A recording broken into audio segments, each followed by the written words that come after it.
경기 침체 속의 물가 상승, 스태그플레이션에 대한 우려가 증시를 지배를 하고 있는 상황입니다. 이런 가운데 우리 증시 오늘 전강 후약으로 오늘도 역시 미끄러져 내리는 흐름을 나타내고 있는데요. 이번 주에는 어떤 점들 살펴봐야 할지 도움 말씀 들어보겠습니다. 오늘 이 시간 NH투자증권의 조현주 연구위원 전화로 연결되어 있습니다. 안녕하세요. 네, 안녕하세요. 네, 일단 이번 주에 월요일에는 미국 증시 이 독립기념일로 휴장이 되겠고 이번 주에는 또 FOMC 의사록이라든지 그리고 고용지표가 관건이 될 것으로 보입니다. 일단 FOMC 의사록부터 차근차근 살펴보면 좋을 것 같은데 6일에 발표가 되죠. 빅스텝이냐 자이언트 스텝이냐 여러 가지 논의를 우리가 또 확인을 해볼 수 있을 텐데 어떤 점을 관건으로 보세요? 네, 일단은 물가 고점 통과가 지연되면서 2월 달에 자이언트 스텝 이후에 저희는 7월에도 자이언트 스텝 가능성을 높게 보고 있기 때문에 이번 의사록에서는 물가의 대응을 최우선적으로 진행하겠다라는 의지를 확인하는 수준이다라고 좀 판단을 하고 있습니다. 어느 정도 이미 시장에 알려진 악재 정도일 것 같고요. 연준은 이미 경기보다는 물가 대응을 좀 더 중점적으로 정책을 펼치고 있기 때문에 이번 의사록을 통해서도 7월 그리고 이어서 9월까지도 연준의 강한 긴축 스탠스는 의사록에서 확인할 수 있다 이렇게 좀 판단을 하고 있기 때문에 시장 입장에서는 긍정적인 재료는 아닐 것이다라고 생각하고 있습니다. 네, 그리고 또 미국의 고용지표를 통해서 각각의 시나리오별 예상을 좀 해봐야 되겠습니다. 일단은 고용지표가 부진할 것이다. 이에 따라서 미국 경기 둔화를 확인해 볼 수 있을 것이다라는 시나리오가 조금 더 힘을 얻는 것으로 보여지는데 만약에 좋게 나온다면 또 인플레이션 압력이 가중되지 않겠습니까? 각각의 시나리오별로 좀 설명을 해주신다면요.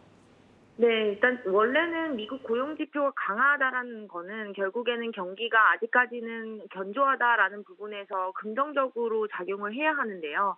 이 고용지표가 여전히 미국 내에서 견조하다라는 의미는 결국에는 연준이 긴축을 강하게 하더라도 버틸 힘이 있다라고 최근에는 악재로 좀 반영되고 있는 상황입니다. 그래서 이렇게 고용지표가 오히려 예상치를 상회하는 강한 수준을 나타나게 되면 오히려 연준의 긴축 의지는 좀 더 강해지고 물가의 대응을 위한 그런 긴축 스탠스는 좀 더 오래 7월 이후에도 9월까지도 자이언트 스텝 가능성이 높아지기 때문에 저희는 오히려 경제지표가 좋게 나오는 것이 긍정적인 뉴스는 아니다라고 생각을 하고 있습니다. 반면에 고용지표가 둔화되는 예상치를 좀 하회하는 수준으로 나오게 되면은 또 이에 따른 경기 둔화 우려가 좀 반영이 될 수 있습니다. 그렇다면 연준이 경기 둔화로 인해서 스탠스를 바꿀 것이냐?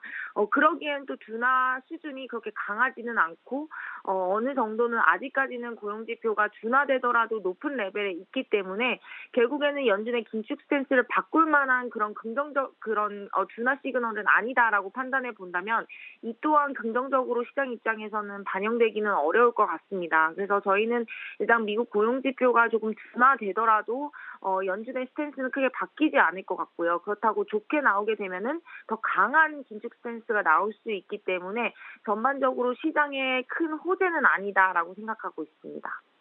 네, 시장이 어떻게 반영할지는 뚜껑을 열어보고 시장의 또 진행 상황을 봐야 알 수가 있을 것 같습니다. 아무튼 지금의 문제는 인플레이션인데 인플레이션에 큰 역할을 하는 것이 여러 가지가 있겠지만 그중에서 하나가 국제 유가가 되겠습니다. 지금 배럴당 110달러 아래에서 머무르고 있는 가운데 국제 유가의 향방에 대해서도 많은 전망들 나오고 있습니다. 일단 지난주에 G7 이 러시아산 원유 가격 상한제를 도입하자라고 합의를 했는데 만약에 또 이것을 정말 도입하게 된다면은 러시아에서는 보복으로 감산 혹은 또 수출을 줄일 수도 있겠다 이런 이야기들 많이 나오고 있습니다. 만약에 하루에 500만 배럴 감산을 한다면 국제 유가가 또 380달러대까지 올라갈 수 있을 것이다라는 JP모건의 리포트가 나오기도 했는데요. 이 실현 가능성은 어떻게 보십니까?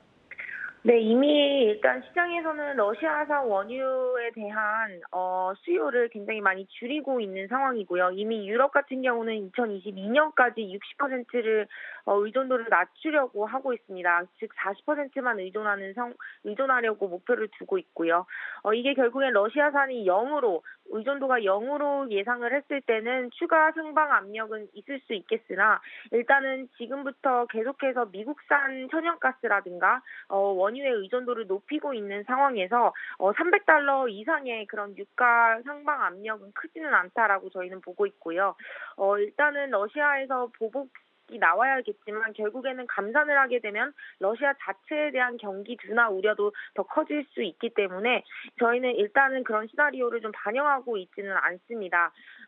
소비 둔화가 일단 나타나고 있고 글로벌 전반적으로 그리고 연준의 긴축 정책으로 인해서 소비 심리 지표도 둔화되는 상황이기 때문에 이런 부분이 유가의 상방 압력을 낮출 것으로 좀 보고 있습니다. 다만 말씀드린 대로 이제 천천히 점진적으로 러시아산 원유에 대한 서방의 의존도는 낮아질 것이기 때문에 유가의 하락폭도 그렇게 크지는 않을 것으로 예상을 하고 있습니다. 저희는 100달러 선 위에 120에서 140 사이의 그런 고유가 흐름은 좀 유지될 것으로 예상을 하고 있습니다. 네, 고유가 상황은 이어질 수 있겠지만 초고유가, 그러니까 일각에서 예상하는 것처럼 뭐 300달러를 넘어선다든지 이런 실현 가능성은 좀 낮다라고 평가를 해주셨습니다. 러시아의 입장에서도 전쟁 이후에 에너지 수출로 인해서 오히려 지금 이득을 보고 있는 상황이기 때문에 감사는 녹록지 않을 것이다라는 분석이었습니다. 그리고 이제 2분기 실적 시즌이 다가왔습니다. 삼성전자 잠정 실적을 발표를 또 통해서 국내 증시 실적 시즌의 포문을 열게 될 텐데 일단 2분기 컨센서스 같은 경우에는 많이 낮아진 상황으로 알고 있거든요. 구체적으로 어떻습니까? 네, 2분기 전체 코스피 영업이익 같은 경우는 많이 둔화되기는 했지만 여전히 증익이 예상되는 상황입니다. 다만 이제 문제는 2분기 자체에 대한 실적보다는 하반기에 대한 애널리스트 전망치에 대한 관심이 좀 높아지고 있고요. 미국 같은 경우에도 2분기 예상치가 많이 낮아져 있기 때문에 전반적으로 기업들이 컨센서스를 부합하거나 서프라이즈가 많이 나올 것으로 예상을 하고 있습니다. 다만 한국과 미국 마찬가지로 저희는 낮아진 2분기에 대한 실적보다는 3분기를 얼마 정도 더 낮출 것인지에 대한 부분이 좀 더 관심이 높을 것이라고 예상을 하고 있고요. 마이크론을 예를 들면 하반기 수요 둔화 그리고 실적 가이던스 하향 조정을 했습니다.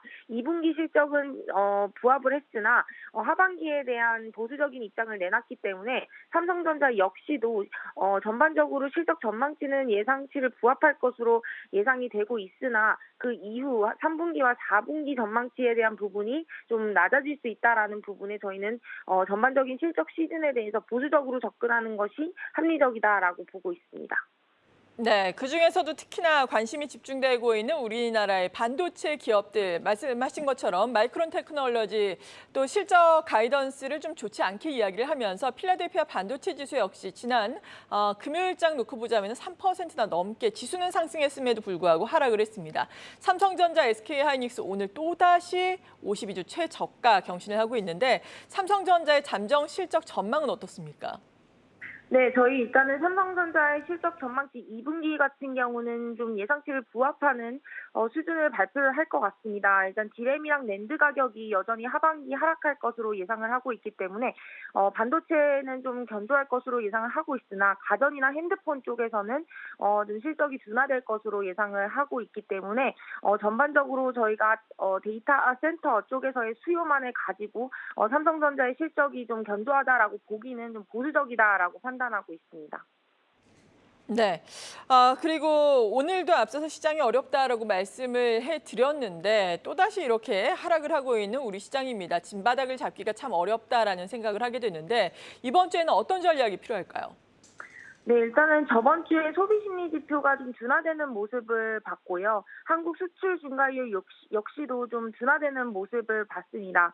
이제는 이미 자산 시장이 경기 침체를 반영하고 있는 수준이다라고 생각을 하고 있고 여기서 뭔가 반등이 나타나기 위해서는 이 경기 침체에 대한 강도가 생각보다 크지 않을 것이다라는 그런 의견이 좀 나타나야 되는데 아직까지는 경제적 지표라든가 아니면 실적이 발표되기 이전이기 때문에 침체 강도를 가늠하기도 어렵고요. 그에 따른 반등 시기라든가 아니면 하락 폭까지도 좀 예상하기가 어려운 시기인 것 같습니다. 그래서 지금은 좀 관망 심리가 우세하고 좀 시장을 지켜보고 지표를 좀 봐야 되는 수준일 것 같고요. 특히나 물가 지표라든가 이번 주 예상되어 있는 고용 지표가 좀 중요한 변곡점이 될 수도 있을 것 같습니다. 만약 이런 경제 지표들이 예상과 다르게 좀 나타나게 된다면은 하락 폭이 더 커질 수도 있다라고 생각을 하고 있고요.